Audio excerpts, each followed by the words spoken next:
Hello and welcome to the 214 Sports Show, episode 74, the Bob Lilly episode. Oh wow. Bit of a throwback right there, but one of the first into the Cowboys Ring of Honor. So I think the very first into the Cowboys Ring of Honor. So very fitting title name for this episode. We have a very jam-packed episode waiting for you. We got free agency for the Dallas Mavericks and Dallas Stars, and of course the Texas Rangers, who are in season and are playing their very mediocre, their best mediocre ball possible. Anyways, I'm TJ Krilowicz. We are very delighted to have you join us today on this Thursday. I'm joined along Joseph Duffy. Joe, you're doing good, right? I'm doing swell. Been a busy week. I've been trying to keep up with all the sports and stuff and the introductory conference of Cooper Flag. And what a rough weekend for Rangers baseball. Just hard to watch in some areas. But back and ready to talk some more with you. Yeah, going in the extra innings and four straight games and then losing three of those four At uh, home. at home, having Jack Leiter have an at bat, another thing that we'll probably talk about in this episode. Just an incredible, incredible weekend. Felt like it was like a acid trip almost watching the Rangers, a bad one. But Yeah, very bad one. anyways, we're gonna start with the on today's date for Dallas sports. This was just 4 years ago, back when the Rangers were even worse than they are now. I'm not trying to be super negative about the 2025 Texas Rangers. The 2021 Texas Rangers were really bad. But this was a good game for them. Surprisingly, if you want to go back to July 3rd for the Rangers in recent history, I believe they're 2-10 in the last 13 years. So not a good date for them, hopefully. Or thank goodness they're not playing today on the 3rd. So this year they'll probably lose. But sorry, I'm going too long Dang, about this. dang, TJ. The Oh Rangers my 4 years ago, the goodness. Texas Rangers beat the Seattle Mariners on the road 7-3. Texas, they smashed three home runs, two from John Hicks, if you remember that name. If you remember that I name. And don't. I, one, I have an uncle named John Hicks, which is funny, but I don't remember a player named John Hicks. If I do, it's only because I have an uncle named Dan. That's why I remember him, the baseball player John Hicks. oh, he raked it, man. He was good for a short time. Obviously, wasn't good enough to stay on the team because I believe this was his 1 year with the Texas Rangers, but was very serviceable. We also had a home run from Eli White, which was pretty funny. Oh yeah, This win ended a 13 game losing streak for the Rangers. Finally got back in the winning board, and then proceeded to lose the very next game to Seattle again. But mm, hey, good win for them 4 years ago. Very solid win. Hopefully, they can continue to win on the road with their next series against San Diego. man, oh man. Something about these Texas Rangers, dude. I hear a lot of people growing with the topic investigate 23. What are they saying? It was fraudulent. The whole run was just fake. The Oh Texas man. Rangers couldn't have been that good a few seasons ago. And it almost feels like I should, piggyback off what they're doing because what I saw this past weekend, can anybody just please step up? Anybody. I don't care who it is. Anybody want to be a hero. How in the world do you lose three of four extra inning games at home? I don't know how you do it. I really don't know how you possibly, show no life past the ninth inning offensively. Because defensively, they were hanging in there for a lot of these series against, the Mariners and the Orioles.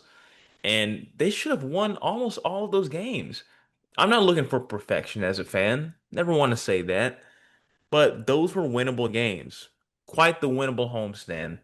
And while it's not technically over as we record this, it's embarrassing that, you have the quote from Kevin Pillar that just released today. Kevin Pillar officially retired after getting released from the Texas Rangers, not really finding any work. And as a lot of DFA guys do, they talk about the previous team if they don't have much going on afterwards.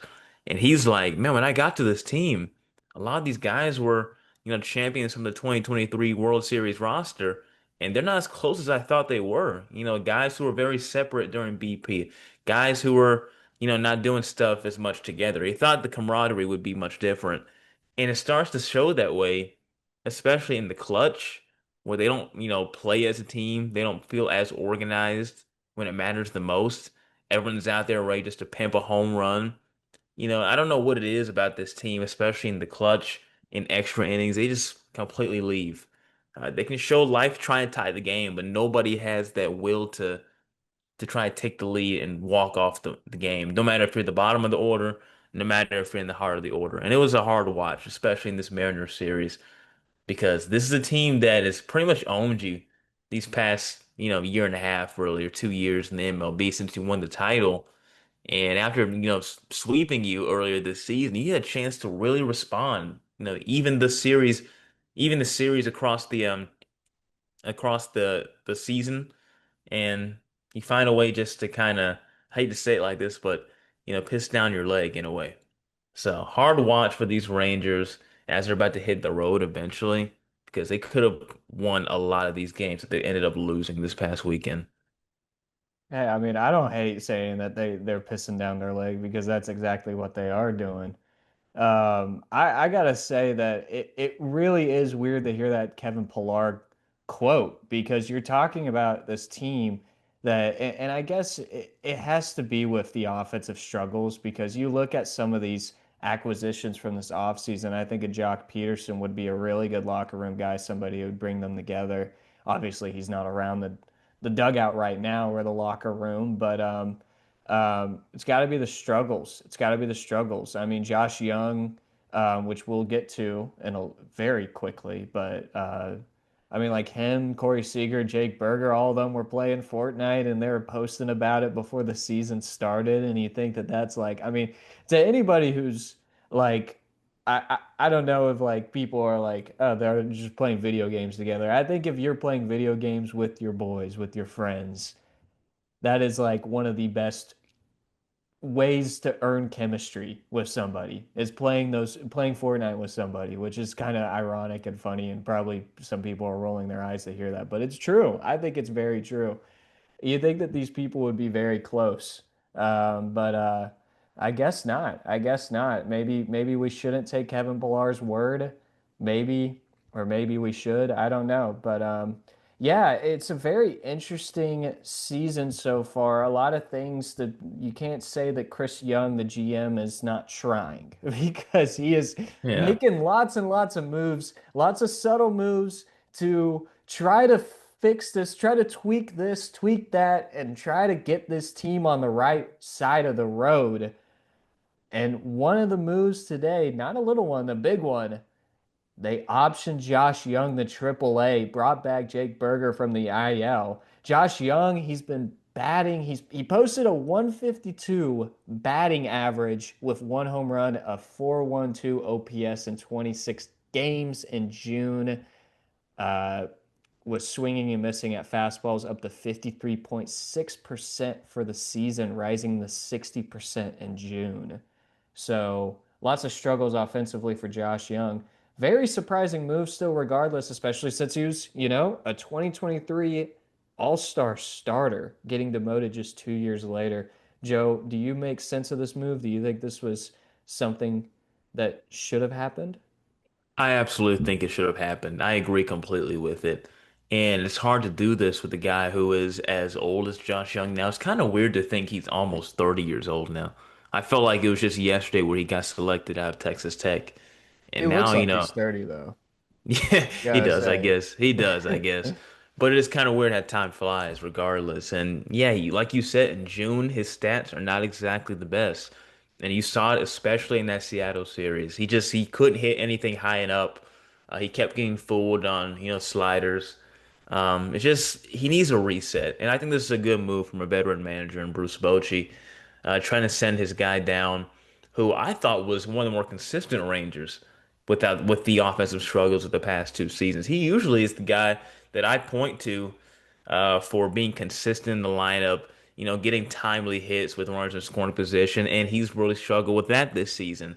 So that 412 OPS in 26 games in June that you're talking about is a little problematic for a guy who's supposed to be a veteran leader of this roster, and I completely agree with it. So I like the move, honestly.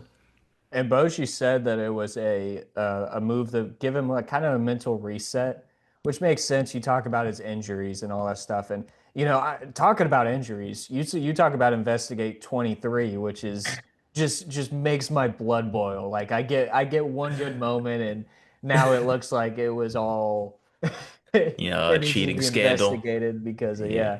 But I mean, you talk about investigate 23. I say investigate the medical staff for the Texas Rangers. I don't I it's really hard for these players to get consistent. I mean, we do not you move down this lineup right now and you can't tell me that not one of them has been or you can't tell me that one of them has not been on the IL at least once so far. We just got to July of the season. I swear this used to not happen. Our lineup is like a revolving door right now. One recovers, one comes back, the other one has to go on the IL. Like, I mean, you talk about Jake Berger coming back now, Josh Jung, which wasn't an injury but gets demoted. You talk about Wyatt Langford recently going on the IL once Seager returns or something like that. It's frustrating. This shouldn't be happening, and it's hard for these players to get consistent on offense when that's happening. It's same with the pitching staff. And surprisingly, probably our most healthy pitcher this season is Jacob deGrom, which is crazy. And he's been on fire recently. I wish we could Oh, start him every day um, because this other starting rotation has struggled recently, which has not been the story for the season so far. But I mean, going to this now, you talk about the recent series with Seattle, the Orioles, all the struggles and emotions. Uh, there's so much going on with the Rangers and not a lot of good things in particular, but are you still holding out hope that they could at least get second in the AL West? sure for second, but as far as, division champion hope, I'm done with it. There is no Yeah. way this team can, win the division. I think it's really just up to if the Yeah, I can't Mariners either. catch fire or if, Houston holds on because, Houston is stretching right now. And by the way, they've been through a lot of injuries as well. Jordan Alvarez has been hurt for the majority of the year. A lot of Hmm. guys have been going in and out in that roster, and yet they still have found a way to win. So I'm kind of done with, the injuries that we've heard about, the training staff and then possibly not doing their part and these guys just being banged up because this team has still yet had a way, found a way to be in games late in, their contest and just don't get it done. Nobody gets the game-winning RBI. Nobody steps up when the game is tied and you have a runner at second and third. It is so interesting to watch because even with the injuries, they have a chance. They had multiple chances in these extra inning Mariners games. In the game one against Baltimore, where adults went crazy and hit that game winning or the game tying home run, you thought it was going to be over right afterwards. And no, you strike out, you ground out, and we're heading more to extras. It's still tied. And then, of course, the relief men for the Rangers are not going to hold down the game for a long time. This is just his history at this point. So when that happens, the Rangers aren't going to answer because of scoring 4 runs in the top of a 12th or 11th inning, like Baltimore did. And so when that happens, you're cooked. So I just find it very sad for this team. They have a chance in a lot of these games. Yeah, and no clutch. I mean, it really is no clutch factor, no leader really in this club to for these young guys to depend on. I mean, I can't tell you how many times that somebody like Sam Haggerty stepped up to the plate with a chance to get a walk off and just couldn't get it done in this weekend. But I mean, it's just crazy. You look at some of this stuff. I mean, the Rangers 2 games behind 500. This is actually filmed on a Wednesday, so we don't have the Wednesday game, the final rubber match against the Baltimore Orioles. But you're 2 games below 500, plus 20 run differential on the season. That's higher than the Mariners. That's higher than majority of the teams. That's ranked fifth in the AL. But you are ranked fourth in your own division. The Angels, who are 500, just a game above the Rangers, negative 45 run differential. The Rangers are winning. I'm sorry, I didn't mean to say that the Rangers are winning. because they really aren't. They're 5-5 over the last 10. That's been happening. They seem to, again, one step forward, two steps back this entire season. But I mean, the Rangers are producing. They're having good pitching outings. They're one of the best pitching teams in the country, or in the, I was about to say country like college baseball or something. In the league. They have they have spurts with the offense, obviously not consistent enough, but that plus 20 and being -2 or under 2 games 500 shows that this team just hasn't produced in the clutch times at all, at all. It makes me feel like at some point it's gonna pay off the way I've been watching this team. Because I've watched a good amount of these games still. The way I've watched these guys just go with 2 outs. And when they get to 2 outs, that should be the formula for every single team they go against now, that goes against them now, because I think they realize by now when 2 outs appears, they're not good, scoring runners in. If you're good at 2 out hitting, you're gonna be a really good, roster in the MLB. And when this team gets to 2 outs, like you've seen just this past weekend alone, that right there has been the 2025 Texas Rangers. They have not been good with 2 outs. Not even that, just two strikes. Yeah. Feels like the at bat's almost over whenever they get the two strikes. Maybe they'll foul off a pitch or two, but after that, they're watching one go straight down the middle or they're swinging at something outside the zone. It's been really frustrating. But hopefully they can regain it. They have a chance. They're 17-25 on the road, and they're about to go on a 3 series road trip, or three. They're playing 3 series on the road in the row, and that's going to be against San Diego. It's going to be against the Los Angeles Angels, and then the division leader, the Houston Astros, which, as you mentioned, they're really winning right now, and they're 32-14 at home. So looking at a very, very tough road series right before the All-Star break against our division leader, the Houston Astros. So um, hurts to say. I feel like every single year we go into the season and being like the Astros, they pose a threat, but this AL West is wide open, and then the Astros just end up taking it over. Again, like we already mentioned, we do not see the Astros giving up number one like the Rangers did 2 years ago. They're probably in the same position as the Rangers were 2 years ago, Yeah. being I about eight and mean, a half games uh-huh.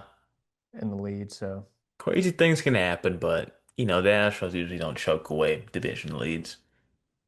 mhm. Yeah, unfortunate. But we're going to move on to the Dallas Mavericks. Free agency has officially begun, and the Rangers, nope, the Mavericks have already made a couple moves. Um, After drafting Cooper Flagg, they signed D'Angelo Russell to 2 year, $13 million deal with a player option on that second year. And then they just on Wednesday re-signed Dante Exum to a 1 year deal. Um, Luckily got him under the max contract threshold. I thought Dante Exum were if we were to retain Dante Exum, I thought it would have to be like 4 years, 200 million. But luckily got him for a 1 year veteran minimum deal. But yeah, so that's where the Mavericks are right now. Do you like the D'Angelo Russell signing?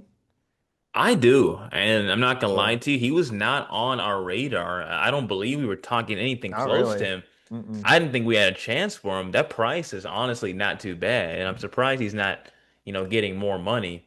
But as far as being a facilitator, I'll take him as a guy who will eventually be a backup. I don't expect him to be a ball hog like people have grown accustomed to him being in the past of his career. But I really do think it's a good signing for the first half of the year. They're paying him just to fill in for now, not be the point guard for years down the line. So with that in mind, I do think that he's a good pickup, and I respect the signing honestly. Yeah, you know what? I really wish that the Mavs were to wait 1 day extra because now you got Damian Lillard on the market too, which would have been an amazing option for a for somebody to fill in that role for Kyrie while Kyrie Irving recovers from his ACL injury. But I mean, I do like the D'Angelo Russell signing. I think that it's all right. I think that for the money that they use the mid-level exception, for the production that he gives out really, really well. Plus the chemistry that he already has with people like Jason Kidd and Anthony Davis, obviously. I don't know if actually Does he have chemistry with Jason Kidd? Were they with? I believe He so. I obviously was could. with the Nets way before D'Angelo Russell was on the team, He but has some maybe connection the with. Lakers somewhere in there. I feel like there's a chance, but now that I'm thinking of it, I don't think he does because he was with Minnesota when Jason Kidd got hired by the Mavs. So I don't know. We're going. I don't think he Yeah. has chemistry with Jason Kidd, but he does have chemistry with Anthony Davis, and I think he has chemistry with Frank Vogel, who's supposed to be the new top assistant coach for the Dallas Mavericks with that defensive mindset.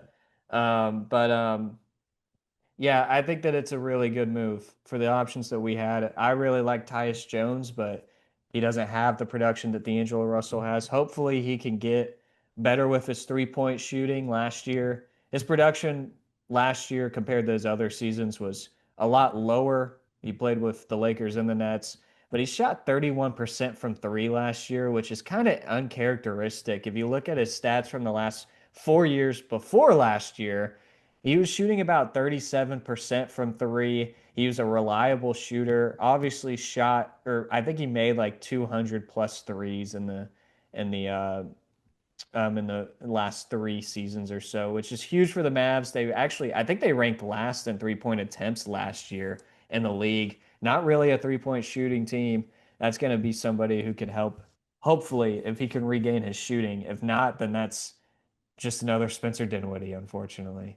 I'm sorry to say that. Who signed with the Hornets, by the way. Yeah, and poor Spencer Dinwiddie, and hate to see him go, maybe. But as a guy who was on the Mavs twice, it was probably the right move for him to go ahead of Dante Exum. Dante Exum, again, the emphasis on defense. We were He talking made about it. this. Go ahead. Yeah. No, I was gonna say he made that 2022 run special, Spencer Dinwiddie. He So did. I can't ever be mad at him. I'll Yeah, never call yeah. him Din shitty like the those Lakers It's a fans. it's a funny tweet. But Dante Exum is just again a long line of what Nico Harrison's looking for. Defense, defense, defense. We were joking about it a little bit last week about Nico Harrison will do anything to have the defensive first mindset, it seems like. And so Dante Exum, albeit not exactly Dante Exum, albeit not exactly the greatest guy with, the ball with the rock, hailing the rock as a point guard, he brings a defensive edge in the perimeter. And I'll take that for the price that he's being re-signed for. So I don't think he'll get a crazy amount of minutes. But as far as filling in for Kyrie Irving, I think this is a really good signing. And don't forget about Brandon as well, next season. I don't know if he'll get a lot of minutes next year in the roster, but I like this. I like both signings, to be honest with you. Yeah, I do too. It's just what I have with the Mavericks is like, where do you go from here? Like, where do you go from here? How do they improve this roster? I mean, a lot of people are talking about this depth that the Mavericks have, and it is good, but I mean, do we really see this team competing with the top teams in the West, especially with Kyrie Irving being out for over half the year, probably next year? Anthony Davis, all the health issues that we've had. I know the medical team is different now this year, but I mean, do we really think that this team can compete in the West? The West just keeps getting stronger. The teams in Texas, Texas Triangle, as is really, really strong right now. And Mhm. it feels like the Mavericks are still the weakest link of the three. Surprisingly, I might even put the Spurs over them. I think the Wow. Spurs have the upside. I think they have better upside. It's just I don't know where they go from here. They got to find a way to flip Jaden Hardy or, Omax because I don't think either of those two have really a role with this team's future anymore. I've never been super high on Omax like a lot of people are. I think that he could be a good value for a trade asset, and I think that Hardy has ran its course here, unfortunately, as well. But I mean, if you could find a way to flip them, maybe get some more depth with the guard position, maybe strengthen that, especially if you see maybe more injuries coming in. Um, so I don't know. I mean, fun, hey, who's somebody on the market who would I really love for the Mavericks to get? Who? Seth Curry. I Put saw him that back in the tweet. Mavericks I jersey. saw that tweet. Fourth time's a I charm, all wouldn't right? hate that. I wouldn't hate Fourth that. time is a charm. Get that Did man back on the Mavericks. did he play at all last year? Oh yeah, he did. A little bit He with should Charlotte? have. Yeah, he should have. Man, I love Seth Curry, dude. Yeah, that's a guy who, when Dude, he I puts up loved a him. I three, hated it every time that we traded him. That oh yeah, Richardson trade was so bad. dude, that 2019 season, when that dude puts up a shot, it's like almost green every time. Doesn't matter where he is on the court. I love Seth Curry. Yeah, yeah. Oh, no doubt. Career 43% from three. He used to be Oh one my, of the best shooters of all time, oh my God, but dude. this statistically, of course. He used to light it up, man. Beautiful. So now it's still a lot to play with the offseason. We'll see if the Mavericks make any more surprising moves or do anything to try to improve the team right now. Because again, I think that this is a middle of the pack team that, especially with injuries, won't be able to catch a catch a hot enough streak to really compete in the West. But hopefully they can regain and you know try to compete in a really competitive Western Conference.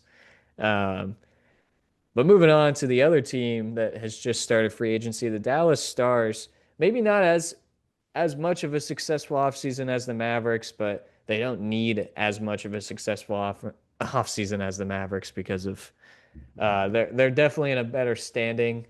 Still not good though. Obviously not ideal. Hmm. Losing three straight Western Conference Finals, having a lot of people on the free agent block, and also having to hire a new head coach, which becomes Glenn Gulutzson.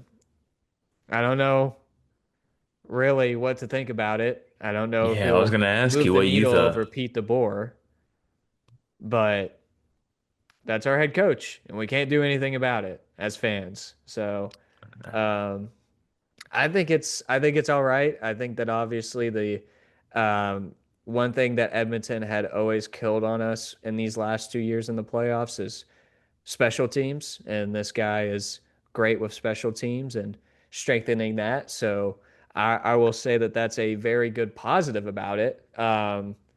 He isn't somebody who has a high rank within hockey, I believe. Well, really, as a head coach, he got fired from the Stars 12 years ago, but didn't really have a talented roster. Now he does. Um, you re-sign Radek Faksa, which I think is a fantastic move for the Dallas Stars. You get a lot of those players back that were going in the free agency, Matt Duchene, Jamie Benn, um, and then Colin Blackwell was another one. But you lose a major piece in Macau Gramlin to the Anaheim Ducks. Um, and you're still, you're still under the cap. You still got to find ways to move people. You got to imagine that a trade for Matt Dumba or Eli Labushkin is imminent at this point. But I mean, you gotta give something to get rid of them. Because Right. not a lot of people are really looking to take a right-handed defender with that kind of money who is underperforming. So really interesting spot. The Mavs and Stars are at the same spot where it's like, where do you improve this team? You need to improve the team, but where do you improve it? And how do you have to do addition by subtraction for both teams. Both of them are under the cap. Both still need to get better. Both still need to get, but both don't really have the resources to get better or that make those additions. So I don't know. Very interesting spot for the Stars. I would give them like a B for the offseason so far.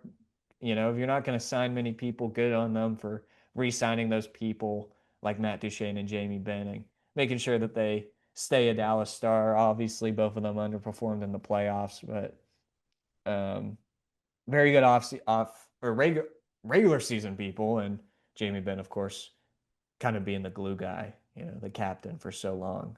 It seems to be that most Stars fans kind of share your opinion about this head coach with the second stint that, it's not the exciting or sexy hire, but, you'll just take it because you're a fan. I don't know what to think about this, to be honest. I don't know really much about Glenn Glucksman, but from what I saw, he said, he deserved to get fired. And he's trying to be accountable for what he had, 12 years ago. And like you were saying, by the looks of it, he didn't have nearly as talented of a roster that he's about to have with the Stars in these next few seasons. So I think we should all just be open to it. And I don't know if I still agree with them getting rid of Pete DeBoer because of that Game 7 record specifically, his track record as a head coach, but it's hard to keep a guy around when you lose three straight Western Conference Finals. So I know Jim Nill felt like it was probably time to make a move, and there's Glenn Glusman right there waiting in the wings. Yeah, I mean, and hopefully, this is something that, hopefully they ran this through people like Jake Ottinger. I think that again, Jake Ottinger is a top 10 goalie in the league. You can argue that he's top five. Not a top five playoff goalie, in my opinion. He's been outplayed by Stuart Skinner 2 years in a row, which is very, very frustrating. But he's integral to this team. You're not replacing him with somebody better, really, at this point. And Jake Ottinger, I mean, you gotta make sure that he's happy. And obviously, that was a really, really big like sword to the chest for Jake Ottinger when Pete DeBoer took him out, and then didn't really defend him in the press conference afterwards. Kind of, defended himself instead of defending Ottinger, which of course was kind of, I think, in what was the reason why he got fired, obviously. Mm. But hopefully Jake Onger agrees with this. I don't think it matters what the fans want. I think it really matters what the team wants. And you think about how they re-signed Duchesne and Jamie Benn before they even got Glenn Gulutzan as the head coach, which shows that they really care about this culture. But hopefully, some of these people that are coming back, some of these people that are staying, one of them being the most important, Jake Oninger, agreed with this move. Hopefully, they talked to, Jim Neal talked to them and wanted to see what they thought, and hopefully they agreed with it. That's what we want. You want the players to be happy, um, especially with their head coach, because that's who's going to make them their money. That's who's going to start them. That's who's going to play them, map out their rotation and stuff. So yeah, Yeah, I agree with pretty much everything you said, honestly. It's about the players, man. If you don't have a good, circle of the roster that supports, a GM like Jim Neal, you're gonna lose these guys really fast. And you lose the locker room. As long as these guys stay together, I'm not holding out hope for what the Stars can do down the line. They still are gonna have a great roster. Again, we don't know who else is gonna be out of here, but the draft just happened. I'm sure the draft picks are pretty good and good selections from Jim Neal, but a new regime here in Dallas, and it's gonna be different not talking about Pete DeBoer, but I think the team will still be good. They'll find a way to hang in there. yeah, and hopefully they can get a physical right-handed defensive men for the rest of the offseason. That's their main goal right now, obviously, and offloading either Matt Dumba or Luke Bushkin, or if they're lucky, even both, because that's Hmm. probably the ideal situation for them, especially since they re-signed Nils Lundqvist. But yeah, I mean, I also like the Fox signing for the physicality factor that the Stars need. They need to get more physical. That is a big, big thing, and Fox brings that back to the Stars with his comeback and his face-off percentage is obviously off the charts and his defensive mindset. Love Fox being back. I missed him, and happy that he's back. But Yeah. yeah, that's gonna be it for this episode of the 214 Sports Show, episode 74, the Bob Lilly episode. We really appreciate you joining in. If you want to get more content from us, hear more of our opinions, I'm sure you guys do. You can follow us at 214 Sports Show on Twitter/X, on Instagram, and also on TikTok. And if you like this video and want to see more of the podcast, we post weekly on Thursday, every Thursday at 11 a.m.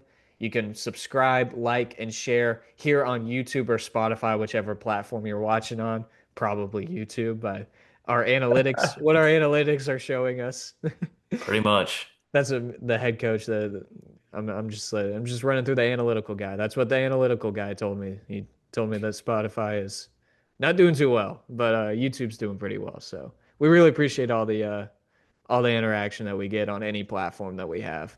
You can also follow us on our personal accounts. You can follow me at Twitter/X at TJ_Krilowicz and also at Instagram on TJ.Krilowicz. And then Joe. And for me, you can follow me on Instagram at Joseph_Duffy99. And it's the same for X and Twitter at Joseph_Duffy99. If you want to follow my TikTok too, post some takes every now and then at Joe_Duffy. Yeah, might as well put the TikTok and slide that for the promo. Might as well. Once again, this was episode 74, the Bob Lilly episode of the 214 Sports Show. We hope you enjoyed it. Have a good 4th of July, and we'll see you next week.